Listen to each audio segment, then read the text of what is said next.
자, 그 다음에 19쪽의 13번 문제 보겠습니다.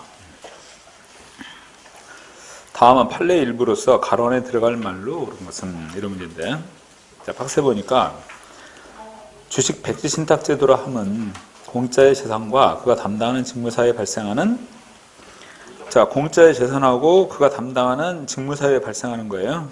이념 갈등, 이해 충돌, 민간 인탁, 부정 청탁 이렇게 있는데, 이해 충돌이죠.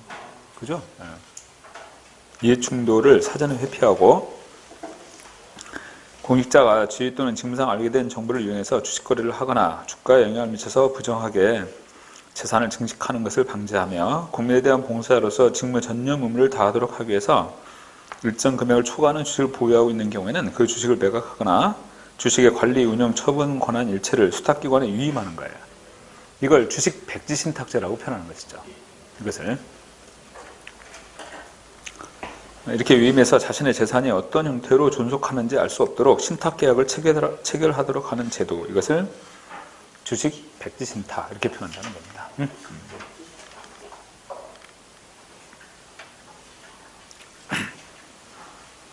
주식 백지 신탁위원회는 어디 소속이다? 인사혁신처 소속이다. 주식 백지 신탁 심사위원회는.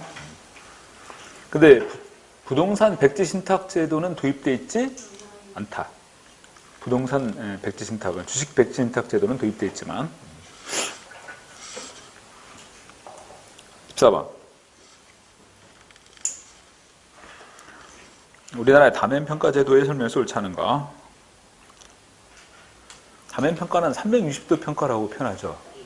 그래서 이제 팀제가 도입되면서 본격적으로 적용되기 시작한 것도 다면평가라고 볼 수 있는데, 다면평가는 의무적 평가입니다. 이건 의무평가예요. 그리고 민원인은 해당 공무원에 대한 다면평가에 참여할 수 없다. 그런데 민원인도 참여가 가능합니다. 상사, 동료, 부하도 다 참여하고 민원인도 참여가 가능해요. 평가에. 두 번째, 다면평가의 결과는 해당 공무원에 공개할 수 있다. 공개가 되는 거죠. 해당 공무원에. 그리고 이제 그 해당 공무원은 다면평가 결과에 대해서 이제 공개가 이루어지면 그거에 대해 이의신청도 가능한 거예요. 이의신청도. 3번, 다면평가의 결과는 승진, 전보, 성과급 지급 등의 참고 자료로 활용되는 것이죠. 왜냐하면 다면평가의 내용은 의무적인 거라고 그랬잖아요. 그렇기 때문에 이건 참고 자료로 활용되는 거예요. 그래서 다면평가를 하는 기관도 있고 하지 않는 기관도 있고 그렇다는 거예요. 각각. 4. 해당 공무원에게 평가 정보를 다각적으로 제공하는 경우에는 능력 개발을 유도할 수도 있다. 그런 얘기입니다. 여러 시각에서 이제 평가가 이루어지게 되는 거니까 그건 이제 본인이 스스로 판단할 수 있는 여건이 되죠. 자, 14번은 1번입니다. 어떻든 다면평가는 객관적이고 공정한 평가가 가능하다. 360도 평가로서. 근데 기존에 계층제를 기반으로 한 조직에서는 이걸 적용하기가 좀 곤란하겠죠. 왜냐? 부하가 상사를 평가한다는 건 기존의 계층제적 조직에서 볼 때는 받아들이기가 힘들 거 아니겠어요. 그죠? 거부감도 있을 것이고. 자, 15번.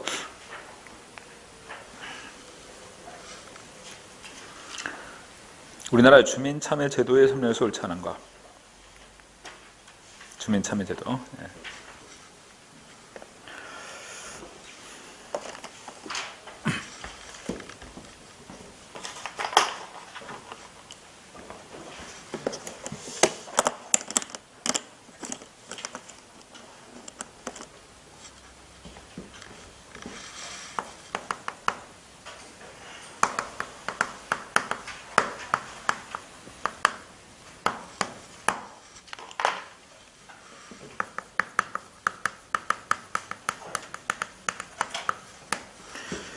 주민참여제도로서 첫 번째 주민투표. 첫 번째.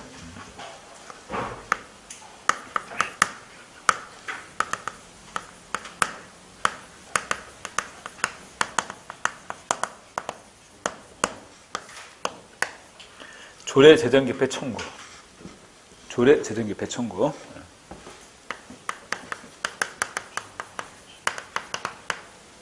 주민 감사 청구. 주민 감사 청구. 여러분들, 이 주민 감사 청구 결과에 불복하면 주민 소송을 제기하게 되죠. 그러니까 주민 소송 먼저 제기할 수는 없어요. 아셨어요? 주민 감사 청구를 먼저 하고 그 감사 청구 결과 불복을 하면 소송으로 이어지는 거죠. 응? 여기서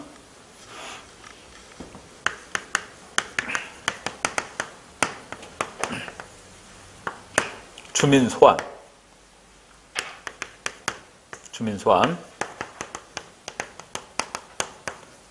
주민 참여 예산 제도, 주민 참여 예산 제도.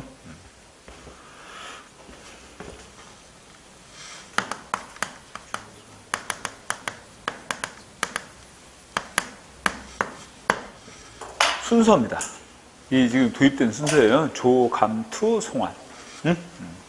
조, 감, 투, 송환. 순서.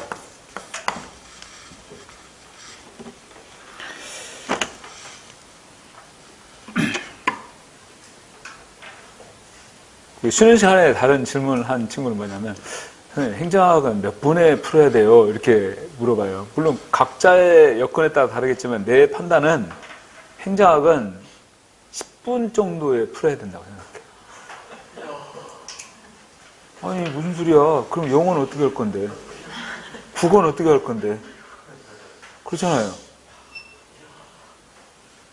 응?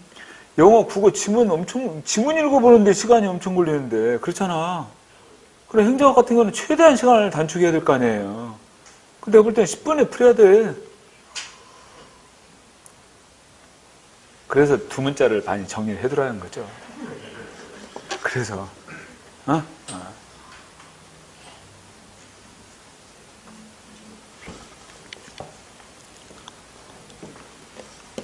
그래서 자꾸 기본 이론에 해당되는 거, 중요하다고 강조하는 거 자꾸 반복해서 확인하세요. 반복해서.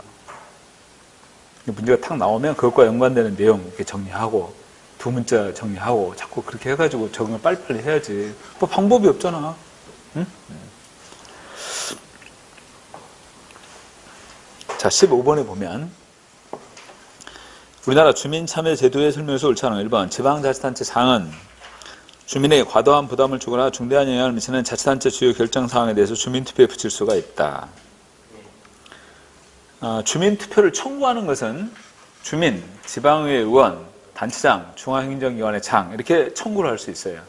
근데 그 주민투표를 직접 발의하는 거 이걸 주민투표를 붙인다고 하거든요. 발의하는 걸 이건 단체장만 할 수 있습니다. 발의하는 것은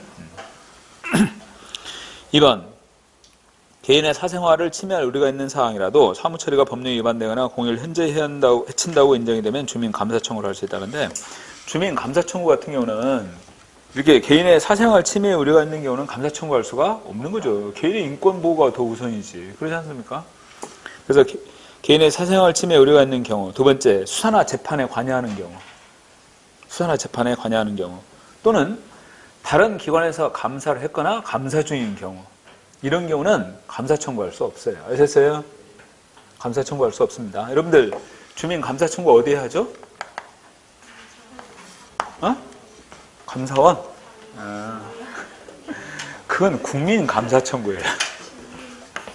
국민 감사 청구입니다. 감사원에 하는 것은 그쵸? 주민 감사 청구는 기초자치단체는 광역자치단체 장에게, 광역자치단체 주민은 주무부 장관에게 감사 청구한다. 오케이? 그 다음에 조례재정개표 청구는 누구에게? 조례재정개표 청구는 지방의회 의장이 아니고 단체장이 하는 거예요. 단체장이 하는 겁니다.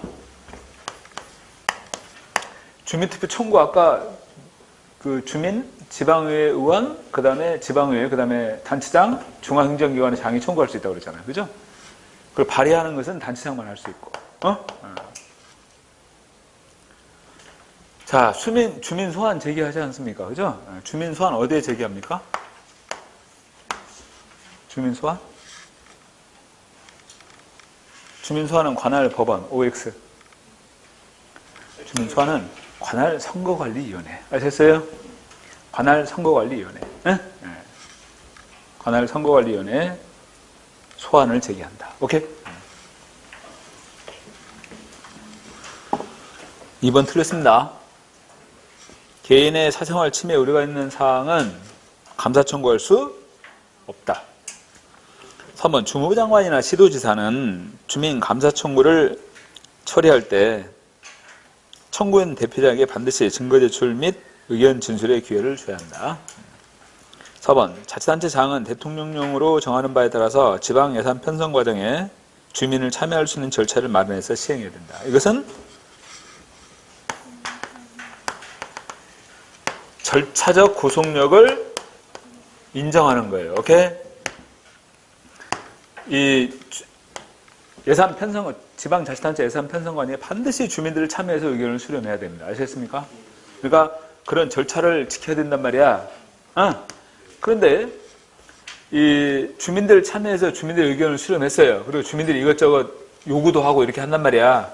근데 주민들이 요구했다고 해서 반드시 그 부분을 예산에 반영해서 사업을 진행하고 그렇게 할 수는 없는 거예요. 그러면 주민들이 다 요구한 대로 어떻게 반영할 수 있겠어요? 그건 말이 안 되죠. 그렇지 않습니까? 그래서 그런 절차를 거쳐야 되는 것은 인정하지만 내용적인 구속력을 인정하지 않는다.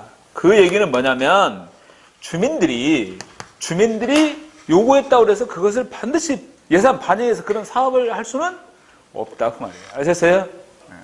그러니까 내용상의 구속력을 인정하지 않는다. 절차적 구속력을 인정하지만 이걸 기억해둬야 됩니다. 반대로 표현할 수 있겠죠.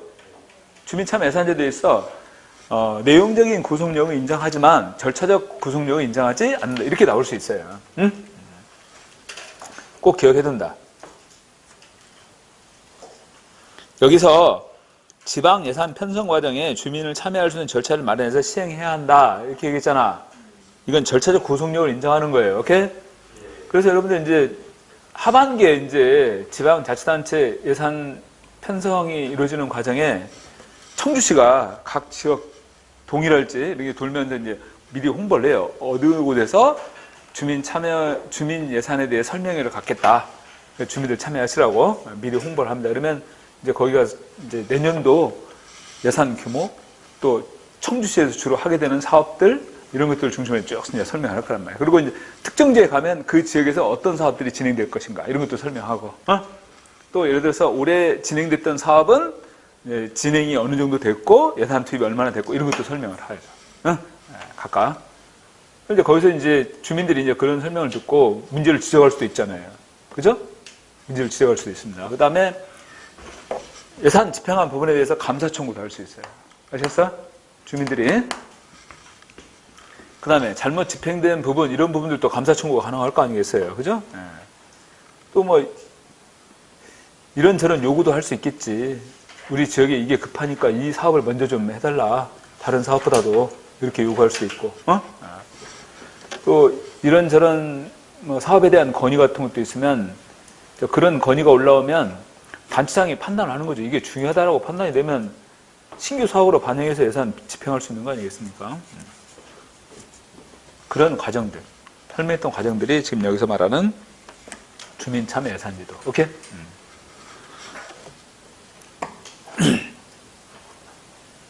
15번에서 거리가 있는 것은 정답이 2번이에요. 16번. 정보 격차에 대한 설명에서 옳지 않은 거예요. 여러분들 주민 참여 예산제도는 이 내용들 묶어서 잘 정리를 해둬야 돼요. 왜냐하면 아시다시피 이 지방직 시험에서는 거의 틀림없이 나오는 거. 그렇잖아. 지방직 시험에서는 아주 자주 출제가 되니까 꼼꼼하게 챙겨야 돼. 16번. 정보 격차에 대한 설명에서 옳지 않은 거. 1번. 경제협력 개발기구는 정보 격차를 개인, 가정, 기업 및 지역들 간의 상이한 사회 경제의 여건에서 비롯된 정보통신기술에 대한 접근 기회와 다양한 활동을 위한 인터넷 이용에서의 차이로 정의했다. 두 번째, 정보화 마을은 우리나라에서 도농 간의 정보 격차 해소를 위해서 시행한 지역 정보화 정책의 사례에 해당하는 것이 정보화 마을이다. 그래서 시골에 가다 보면 정보화 마을 이렇게 편말 입고 있잖아요. 그 여러분들 보면 각 지역마다 특산물 같은 것도 이렇게 뭐 홍보하거나 또는 뭐랄까 쇼핑몰, 인터넷 쇼핑몰 만들어가지고 거기서 판매도 하고 각 그 지방에서 이렇게 할 수 있거든요. 그런 면에서 바로 이런 것들이 이제 필요하다는 거죠. 전부 다 이제 다 깔아놓고, 이 인터넷망을 다 깔아놓고 활용할 수 있게끔 적극적으로. 근데 이제 나이 든 분들만 있으니까 그 활용을 못 하는 거예요. 이용하는 사람이 별로 없고. 이용하는 사람이 없으니까 인터넷 속도가 아주 엄청나게 빠르답니다. 응? 3번. 국가정보화기본법은 국가기관과 지방자치단체뿐만 아니라 민간기업에 대해서도 정보격차 해소 시책을 마련할 의무를 규정하고 있다는데 민간기업에 대해서 의무를 규정하고 있는 건 아닙니다. 응? 민간기업에 대해서. 4번. 장애인 차별 금지 및 권리 구제 등에 관한 법률은 정보통신과 의사소통 등에서의 정당한 편의 제공 의무에 관한 규정을 두고 있다. 그러니까 16번은 3번이 틀렸어요.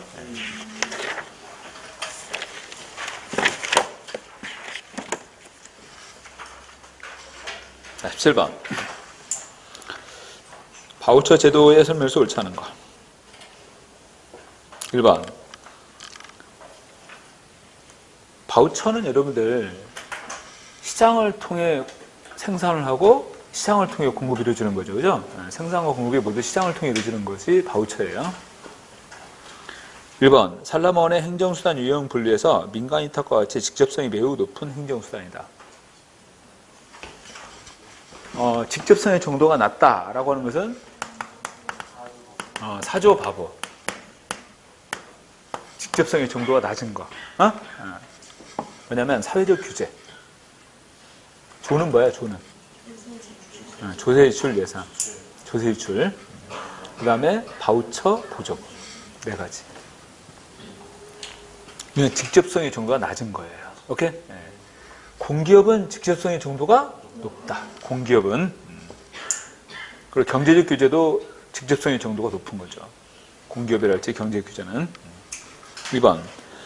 전자바우처의 도입을 통해서 행정비용을 절감할 수 있다. 전자바우처 도입을 통해서 행정비용을 절감할 수 있다. 3번. 수혜자에게 현금을 지원하는 대신에 특정 재화나 서비스를 구매할 수 있는 쿠폰이나 포인트를 제공하는 제도죠. 그래서 이 바우처는요, 본인들이 그 시장에서 필요한 것을 선택해서 소비할 수 있는 이런 특징이 바로 바우처예요. 본인들이 시장에서 선택을 통해서 소비할 수 있는 이런 제도가 바로 바우처다. 응? 그래서 바우처의 가장 큰 특징이죠. 본인들이 선택해서 소비하는 겁니다. 그러니까 선택권을 확대시킨다. 이렇게 표현할 수 있는 거죠. 그럼 4번째, 저소득층과 특수계층을 대상으로 하는 복지 분야에서 많이 활용되고 있는 것이다. 저소득층과 특수계층. 그 장애인이랄지 또는 저소득층, 그래서 주택 바우처 같은 것도 있어요. 그래서 임대료 같은 것도 이 바우처로 내는 거야. 그 다음 에너지 바우처도 있습니다. 그래서 겨울에 이 저소득층이나 장애인을 포함한 가구들 있잖아요. 겨울에 춥게 지내면 안 되잖아. 그래서 에너지 바우처 제공해 줍니다. 그러면 연탄을 그걸 구입해서 쓰거나 아니면 전기요금을 내거나 아니면 기름을 사거나 마음대로 할 수 있죠. 에너지 바우처니까. 이게 다양하게 활용되고 있습니다. 바우처가. 자, 17번은 1번이 틀렸네요. 18번. 우리나라 지방자치단체 세입 세출에 대한 설명서 옳지 않은 거. 1번. 의존재원의 비중이 높으면 재정분권이 취약해질 수 있다. 의존재원 비중이 높으면 당연한 얘기 아니겠어요? 네. 보통교부세는 중앙정부가 용도를 제한해서 지방자치단체 재량권이 없는 재원에 해당한다. 여러분들 지방교부세는 크게 4가지가 있죠. 1번 보통교부세가 있고 2번째 특별교부세가 있습니다. 3번째는 소방안전교부세, 4번째는 부동산교부세. 4가지. 보통교부세, 특별교부세, 소방안전교부세, 부동산교부세. 근데요, 이 지방교부세의 거의 대부분의 비중은 이거예요. 보통교부세입니다. 응? 이 보통교부세하고 특별교부세는 내국세 총액의 19.24%예요. 내국세 총액의 19.24% 딱 정해져 있습니다. 법으로. 그 가운데 97%는 보통교부세고 3% 80%는 특별교부세입니다. 아까 그죠? 여기서 그 다음에 소방안전교부세는 담배 소비세 있죠? 담배 소비세 20%가 여기 소방안전교부세 재원이에요. 그 다음에 종부세 전액이 종합부동산세, 부동산교부세 재원이 되는 겁니다. 여러분 종합부동산세는 국세다, 지방세다? 종합부동산세는 국세예요, 지방세예요? 이걸 가끔 혼동하는 경우가 있는데 이건 국세입니다. 아셨어요? 이게 지방세면 이거 따로 만들 필요가 없죠. 국세니까 이걸 재원을 해서 지방에 넘겨주는 거 아니야. 교부해주고. 그렇잖아. 지방세는 지방자치단체 자체적으로 자기네들이 확보하는 건데 지방교부세 왜 들어가겠어요? 이게 지방세라고 한다면. 그렇잖아. 국세예요. 국세. 아셨어요? 종부세. 근데 거의 대부분 이거란 말이야. 그래서 지방교부세는 보통 우리가 일반 재원이라고 합니다. 용도가 정해져 있지 않다. 물론 특별교부세 같은 경우 용도가 정해져 있죠. 이것도 용도가 정해져 있고. 근데 이건 비중이 워낙 작다는 거야. 에? 대부분의 비중이 이거니까.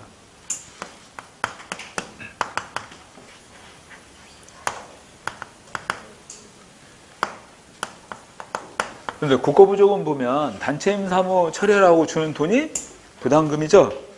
기관임 사무 처리하라고 주는 돈은 교부금이고 각각. 이건 여기서 지금 얘기하는 국가보조금에 관한 것들이야. 이건 특정 재원입니다.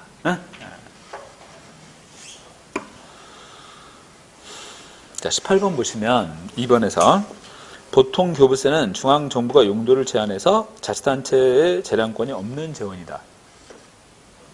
뭐라고 해야 돼? 특별교부세는 특별교부세는 중앙정부가 용도를 제한해서 지방자치단체 재량권이 없는 재원. 오케이? 특별교부세는 3번 지방세와 세율 수입은 자주재원에 속하고 보조금은 의존재원에 속하는 것이다. 지방세와 세율 수입은 자주재원이고 보조금은 의존재원. 맞잖아요. 여기서 말하는 보조금은 국고보조금 같은 걸 얘기하는 거잖아요. 3번 현행법상 자치단체 관할구역의 자치사무에 필요한 경비는 자치단체가 전액 부담한다. 자치사무는 고유사무잖아.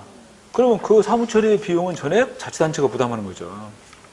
단체임 사무는요. 국가하고 지방자치단체가 같이 부담하는 거예요. 기관임 사무는 전액 사무처리 비용을 국가가 부담하는 것이고. 오케이? 비교해서 18번은 그래서 2번이 거리가 있습니다. 2번이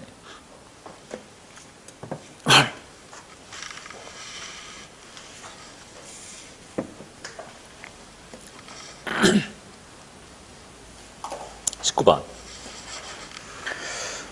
우리나라 예산제도의 설명에서 옳지 않은가? 1번 통합재정은 일반의 특별히 기금 등을 포괄한 국가 전체 재정을 의미하고 있다. 통합재정은 2번 조세이출 예산제도는 세금 징수를 위해서 지출한 예산을 통합적으로 관리하게 한 예산제도다. 3번 성인지 예산이 남성, 여성에 미칠 영향을 미리 분석한 보고서로 정부가 예산안과 함께 국회에 제출해야 되는 첨부 서류에 해당한다. 4번 각 중앙관서장은 예산 요구서를 제출할 때 다음 연도 예산의 성과계획서 및 전년도 예산의 성과보고서를 기획재정부 장관에게 함께 제출한다. 자, 중앙관서장은 예산 요구서를 작성해 제출하잖아요. 예산 요구서를 작성해서 그러면 그 예산 요구서를 작성해 제출할 때 다음 연도 예산의 성과계획서 예산 집행한 것에 따른 성과를 어떻게 내겠다. 성과계획서를 같이 제출하는 거죠. 그리고 전년도에 집행한 예산 집행에 대한 성과 보고서 이걸 같이 전체 묶어서 기획재정부 장관에게 함께 제출하는 거예요. 각각. 2번 보세요. 조세이출 예산은 조세 감면의 보고서라고 그랬죠. 조세 감면의 보고서. 세금 징수를 위해서 지출한 예산을 통합적으로 관리하는 것이다? 아니잖아. 세금 징수를 위해서 지출한 예산을 통합적으로 관리하는 그런 게 아니라 세금 감면이 어떻게 어느 부분에 얼마만큼 이루어졌는가 이걸 판단하는 거죠. 세금 감면에 관한 거. 오케이? 그래서 2번은 잘못 표현된 거야. 여기서. 응? 2번은 잘못 표현된 거예요.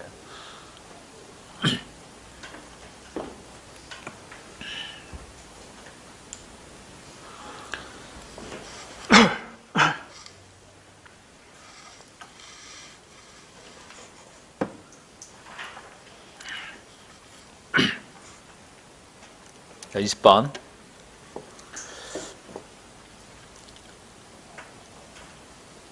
예산의 원칙과 내용, 그 다음에 예외사항을 순서대로 나열한 것으로 옳지 않은 것. 예산의 원칙, 내용, 예외사항을 순서대로 나열한 것으로 옳지 않은 것. 1번. 사전 의결의 원칙은 회계연도 개시 전에 예산을 확정하는 것이다. 그 예외로서 준예산. 준예산. 여러분들 사전 준비 기억나십니까? 사전 준비. B는 뭐야? B는 예비비예요. 사전 준비할 때 B는 예비비입니다. 자, 2번 통일성의 원칙이라고 나왔는데 통일성은 재정 수입 지출의 연계를 금지한다. 여러분들 통일성 원칙은요 어떤 개념이 나와야 된다고 그랬어?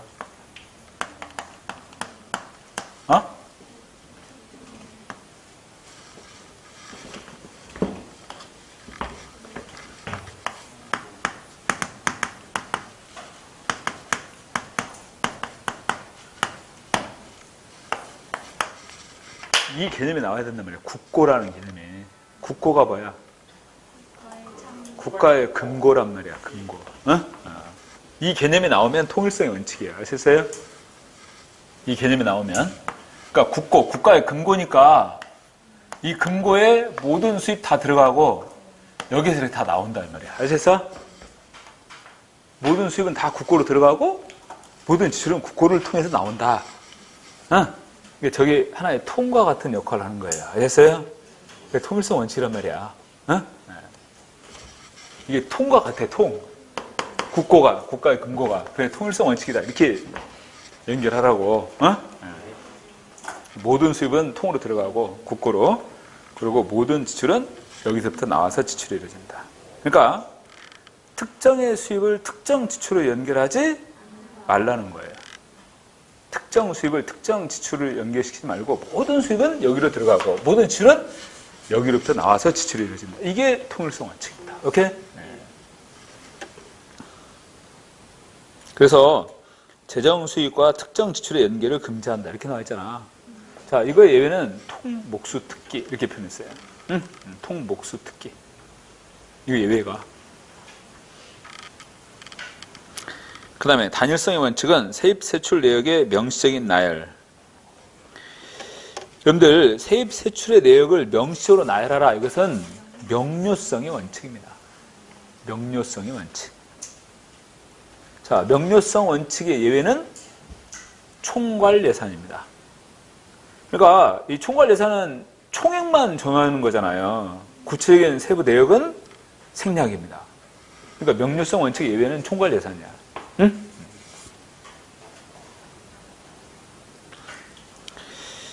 단일성의 원칙 예외는 단추특기입니다. 단추특기.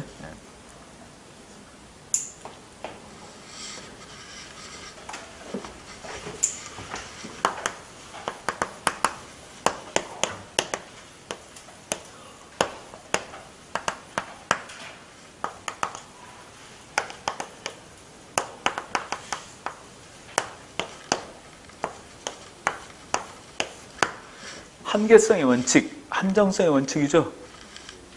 그렇잖아. 양적, 질적, 시간적 한정성의 원칙 이렇게 연결하잖아요. 그죠? 양적, 질적, 시간적 한정성의 원칙 이렇게. 양적 한정성 원칙 예외 뭐야? 응? 예비비, 추경예산 이런 게 양적 한정성 원칙 예외죠. 정해진 금액 외에 쓰는 거잖아. 질적 한정성 원칙 예외는 이용하고 전용. 그 다음에 시간적 한정성 원칙 예외는 2월 계속비 이런 것들을 각각 표현해 이렇게. 응? 이런 애들.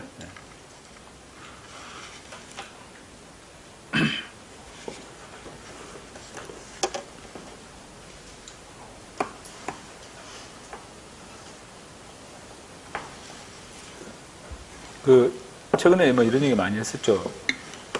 대구 경북 지역에 이제 감염병이 막 확산되니까 대통령 긴급 명령권 발동하라 뭐 이런 얘기도 나왔었죠. 긴급 명령권 발동. 그런 것도 바로 이런 것의 예외예요. 아니, 긴급 명령권 발동은 국회 사전 의결의 예외입니다. 아셨어요?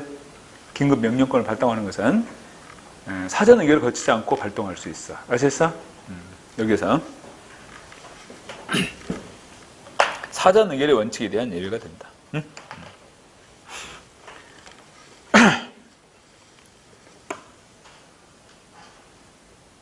자, 정확성의 원칙이 있죠? 정확성의 원칙은 세입과 세출이 일치되는 것을 의미한다. OX. 정확성의 원칙은 세입, 세출이 일치되는 것을 의미한다. 네, 그럴듯하죠? X예요. 자신있게 O 이렇게도 얘기하는데 X입니다. 정확성의 원칙은요, 세입, 세출이 일치가 되는 게 아니라 예상과 결산이 일치되는 거예요. 기억나시죠? 내가 수업 시간에도 그랬어요. 헷갈리지 마라. 혹 세입, 세출이라고 얘기 나올 수 있다. 근데 이렇게 물어보면 또 기억을 못하면 틀리죠. 정확성의 원칙은 예상과 결산이 일치되는 거예요. 세입, 세출이 일치되는 게 아니고. 그거 놓으면 안 됩니다. 그 다음에 완전성의 원칙이 나왔는데 완전성의 원칙을 뭐라고 한다? 다른 말로 총계주의라고 합니다. 완전성의 원칙을.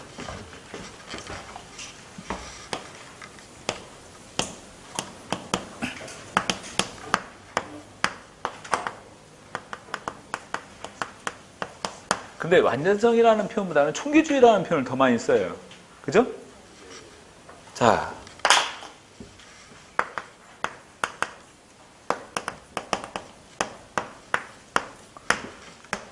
완전성의 원칙인 총계주의를 표현할 때는 이렇게 나와요.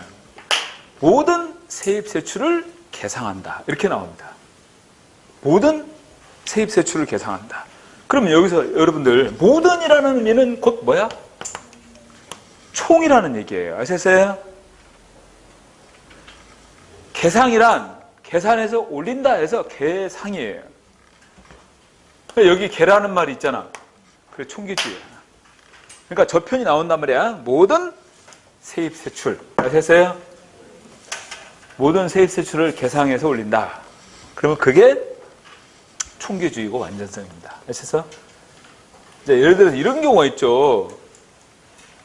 모든 수입, 모든 비용 이런 걸 다 계산하는 게 아니라 그냥 그런 거 다 공제하고 순수입만 기록하는 경우가 있겠죠. 순수입만. 그런 경우는 총계주의 예외가 되는 거지. 이해가? 그건 모든 수입, 모든 지출에 따른 그런 걸 빼고 남는 순수입만 기록했으니까. 그렇게 하면 안 된다는 거야. 모든 세입 세출을 다 계산해서 올려야 된다는 거야. 아셨어? 이게 총계주의예요. 그러니까 모든이라는 표현하고 계상이라는 표현이 나오면 총계주의입니다. 아셨어요? 모든만 기억해도 돼. 아셨어? 총계주의는. 안전성의 원칙이 바로 총계주의인데, 여기 거기 보면 전대차관이라고 나왔는데, 여러분들 총계주의 예외는 총현수차 이렇게 표현했어. 그죠? 총현수차, 현물출자, 수입대책경비, 전대차관 이렇게 해서. 자, 가장 헷갈리는 것이 통일성하고 그 다음에 완전성입니다. 오케이? 통일성하고 완전성이야. 통일성에서는 통 이걸 생각한다. 그 통이 바로 국고예요. 국고. 아셨어요? 그 다음에 총계주의인 완전성은 모든이라는 표현이 들어가면 그건 총계주의예요. 모든 세입세출. 20번에서 거리가 있는 거 몇 번? 3번입니다.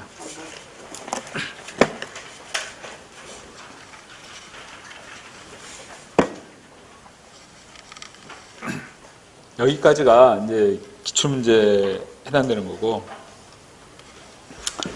그 다음에 이제 21쪽부터는 이제 모의고사로 들어갔는데, 아까도 얘기했던 것처럼 주로 7급 문제예요.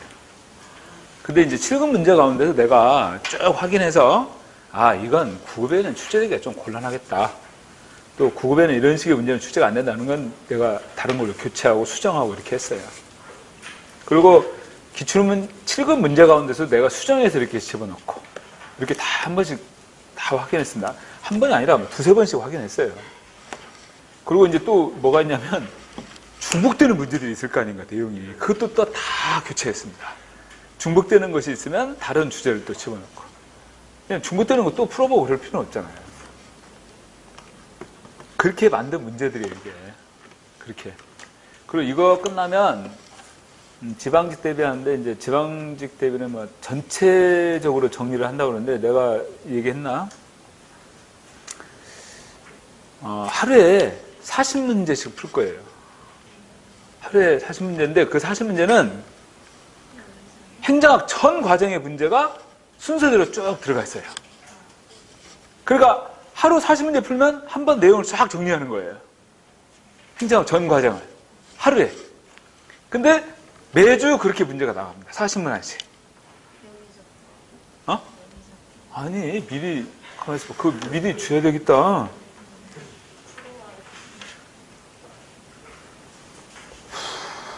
그건 좀 고민을 해봐야겠는데. 왜냐면 그건 책으로 나가는 게 아니라 프린트로 나가야 되니까. 근데 어차피 첫 주는 그냥 하는 걸로 하고 두 번째 주부터 미리 풀어오면 되죠. 문제 나눠서. 응? 그렇게 해서. 왜냐면 수업 듣는 학생도 있고 듣지 않는 학생도 있고 그런데 미리 줄 수는 없잖아요, 다. 그런 식으로 해서 이제 그러니까 뭐 예를 들어서 4주 동안 그렇게 푼다, 5주 동안 그렇게 푼다 그러면 5번 전 과정을 한 번씩 정리하는 거죠. 그렇게 되면. 그건 어떤 문제냐면 또 따로 있어요. 그렇게 40문항이 출제되는 게 있어요, 또. 그게 전 과정에 나오는 거예요, 40문항에. 그 굉장히 의미가 있을 거라고 봅니다. 왜냐면 문제 한 번 풀 때마다 다 한 번씩 정리를 하니까. 자, 그것도 다 준비해놨어요, 미리.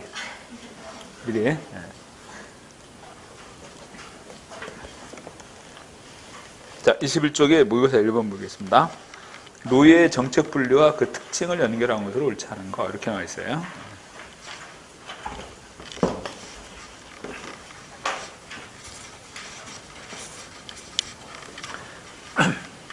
자, 로의 정책 유형은 분규, 규제, 이렇게 구분했어요. 분구, 규제.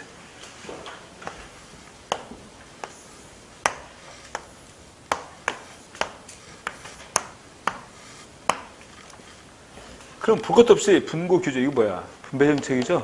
이것은 구성정책.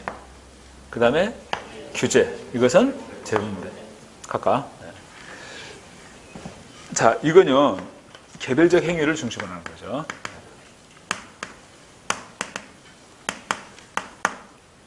이것은 환경이에요.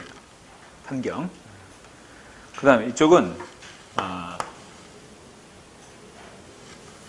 규제가 간접적이고 이건 직접적입니다. 오케이? 규제가 또는 강제력이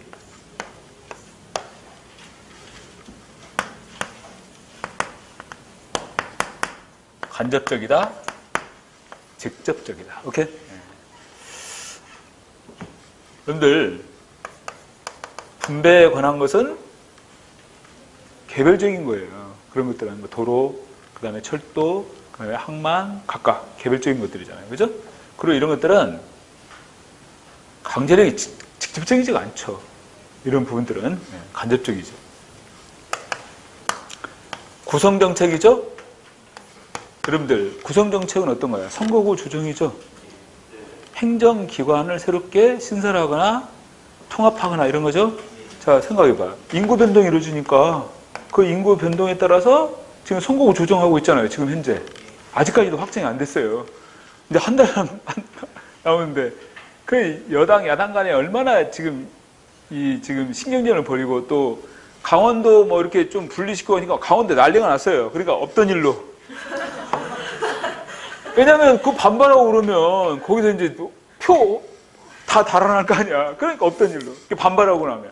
이런 상황들이 지금 막 벌어지고 있는 거예요. 미리 그게 다 결정을 했어야 되는데 지금 와서 결정을 하니까 이런 상황이 벌어지는 겁니다. 그러니까 이렇게 인구 변동이 이루어지니까 바로 선거구를 이렇게 조정한단 말이에요. 아셨어요? 그 다음에 또 행정 환경이 변화되니까 그 변화되는 여건에 새로운 정부 부처가 또 만들어져야 될 거 아니겠어요? 이런 것들이 바로 구성정책에 해당되는 거죠. 그러니까 이것은 뭐야? 환경의 변화에 따라서 이루어지는 거죠. 이런 경우도 강제력은 간접적입니다. 자, 그 다음에 규제정책, 여러분들. 규제정책은 개별적 행위에 대한 규제죠. 그렇잖아요. 개별적 행위에 대한 규제예요. 그리고 이런 경우는 강제력이 직접적입니다. 규제에 관한 거니까. 환경오염에 대한 규제, 이런 것들처럼. 전배정책인데, 전배정책 이런 거 생각하면 돼요. 빈부격차 확대. 빈부격차가 확대되고, 이런 상황, 또 수도권하고 비수도권 간의 격차, 이런 것들이 벌어지게 되니까, 바로 전배정책이 도입된다는 거죠. 환경의 여건이에요. 아셨어요? 그리고 이런 경우도 어때요? 직접적이잖아. 전배정책 같은 것도. 이렇게 네 가지로 구분한단 말이야. 분규, 규제. 오케이? 암기해야 돼요. 분규, 규제.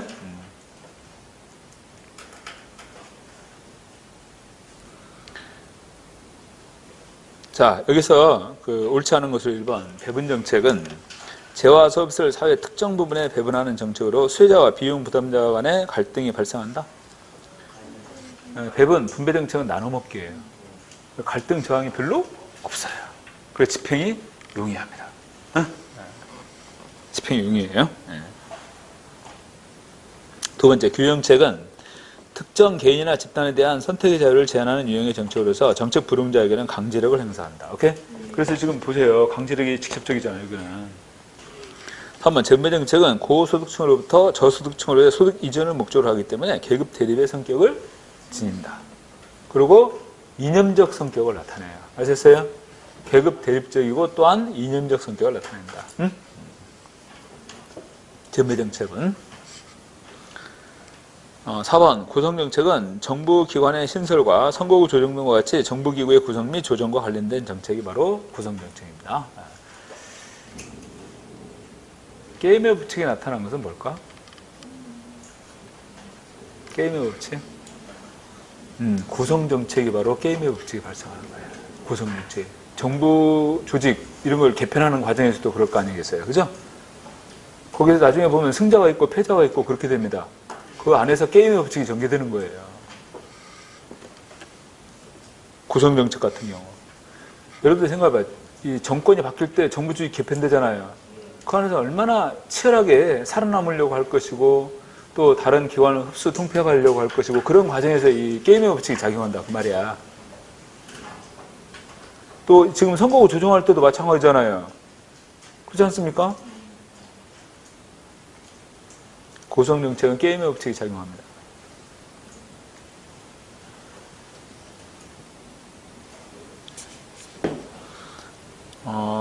재분배 정책은요, 엘리트 정치와 연관돼요. 엘리트 정치와. 규제 정책은 다원주의 정치와 연관됩니다. 규제 정책은 다원주의 정치와 재분배 정책은 엘리트 정치와 연관이 된다. 각각. 여러분들, 다원주의 하면 이익 집단이죠? 이익 집단입니다.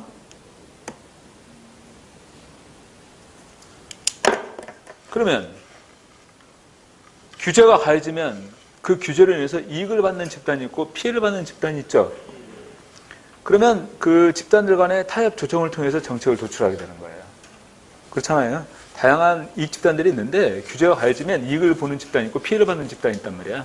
그 대립 갈등이 야기되는 거죠. 그러면 그걸 적절히 타협 조정해서 정책을 도출하게 되는 거야. 이게 다원주의 정치와 연관되는 겁니다. 오케이? 그렇잖아요. 반면에 전배 정책은요, 비용을 부담하는 고소득층의 강력한 저항이 발생합니다. 전배 정책이 도입되려면 엘리트 간의 합의가 전제가 돼야 돼요. 그래야만이 이러한 전배 정책을 도입할 수가 있어요. 엘리트 간의 합의를 전제로 할 때.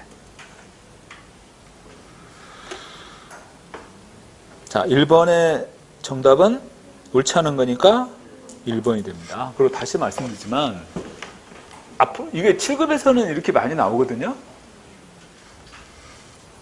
요거 아무튼 좀 분구 규제 기억을 해둔다. 어? 그리고 내가 기본 이론 시간에 이렇게 설명 안 하고 그냥 단순하게 요거 개별적으로 그냥 설명하고 넘어갔는데 문제 푸는 시간이니까 설명을 좀 할 수가 있잖아, 내가. 정리해두세요. 요 내용들에 대해서. 그리고 또 하나. 규제 정책은 다원주 정치와 전배 정책은 엘리트 정치와 연관되는 거. 응? 이것도.